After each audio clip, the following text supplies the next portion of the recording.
المثل الشعبي: أنا وأخوي على ابن عمي، واني وابن عمي على الغريب. زين إذا أخويا باطل وظالم ومأذي الناس، أنا أهوس وراه؟ لا، أقص عيبه بجدوم. هذا المثل العشائري موجود الآن بالعراق وقديم. هذا هو السبب في تفكك وحدة المجتمع العراقي وقطع صلة الرحم. نعم، هذا المثل قطع صلة الرحم بالعراق، وذبح الحق بسكين العشائر، وصلب الفضيلة على خشبة الجهل.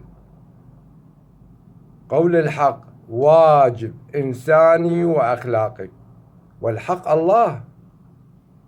فهذا المثل: أنا وأخوي على ابن عمي، واني وابن عمي على الغريب، هو اللي فرق المجتمع العراقي.